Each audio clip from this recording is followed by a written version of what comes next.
السلام عليكم ورحمة الله وبركاته. ازيكم حبايبي؟ عاملين ايه؟ يا رب تكونوا بخير. هنعمل ايه يا لولو النهارده؟ هنفرز القلقاس. هعلمك طريقة حلوة قوي. ممكن تكون انت عارفاها، اللي مش عارفها هيعرفها معانا ان شاء الله. طريقة حلوة قوي عشان تقشري، او سهلة عشان تقشري بيها القلقاس. وكمان هقولك طريقتي في تفريز القلقاس. يلا نسمي الله ونصلي على الرسول ونبدأ بإذن الله فيديو بتاعنا. بسم الله الرحمن الرحيم. اللهم صل وسلم عليك يا حبيبي يا رسول الله. دي كده القلقاسية بتاعتنا، دي حوالي كيلو وربع. تمام اهي.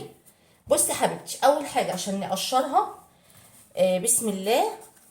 اول حاجة هبدأ احطها كده على القطاعة بتاعتي. بسم الله الرحمن الرحيم. اشيل الجزء ده اهو، شايفينه اهو. اشيله كده زي عادي جدا اهو. دي اول حاجة اهو. تمام. استبعدوا بقى كده. هنعمل ايه؟ في ناس بتقشرها كده زي البطاطس، وفي ناس بتقطعها نصين وبعد كده 4/4.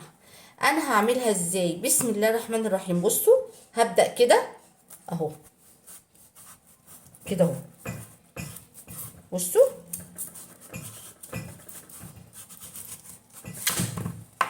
اهي. هعمل كمان واحدة معاكم. بسم الله اهو.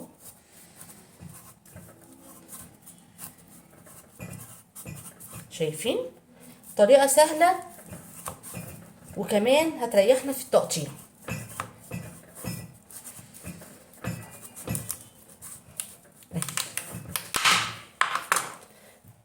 تمام. بصوا حلو قوي. هكمل بقى الجزء التاني عشان ما اطولش الفيديو عليكم. بصوا بقى دلوقتي يا حبايبي، قطعتها بالشكل ده اهو. هعمل ايه؟ هجيب مناديل. تمام. هنضف كده ده الحاجات السودة دي اهو كده. كل الدوائر بتاعتي اهي، عشان بس هقول لكم هنعمل ايه اهو. هنضف كده اهو. مش تنظيفك يعني اكيد، يعني لسه. بصوا بس انا عشان مش عايزه، بحبش الحاجات دي فيها اهو. بصوا فله. ودي اخر واحده اهي بالشكل ده اهو اهو. تمام. هنشيل بقى اللي على القطاعه ده كله، هننضفها ونرجع تاني.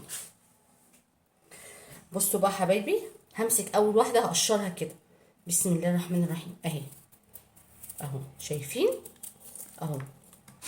هركن هنا ولا اقول لكم بصوا الطبق السهل ده عشان مبهدلش الدنيا اهو. بسم الله اهو بالشكل ده.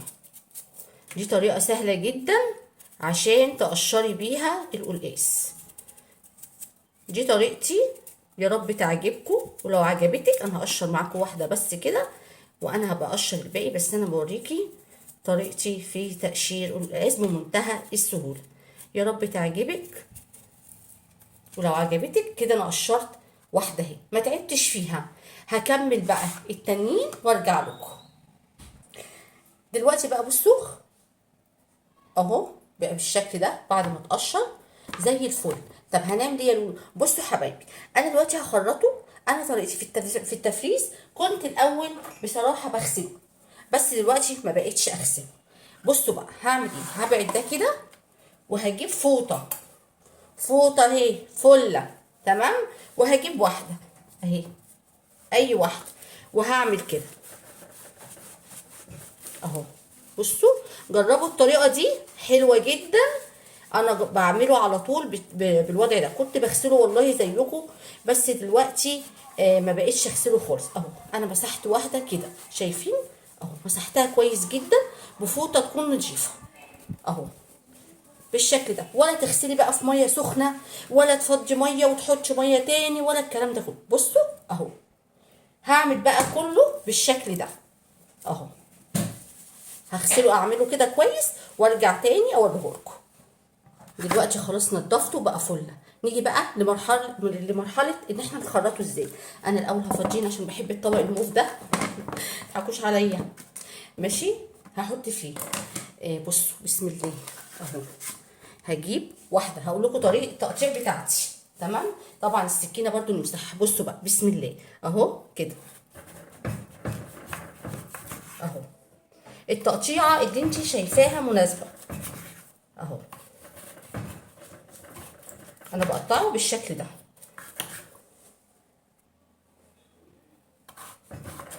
طريقه سهله وبسيطه اهو. وبعمله كده بصوا اهو. وابدا بقى احط كده اهو. لو هتخزنيه خلي تقطيعته كبيره شويه اهو.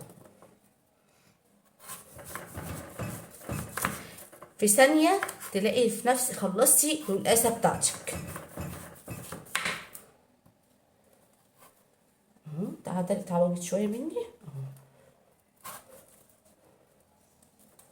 استنوا بس، اتعودت.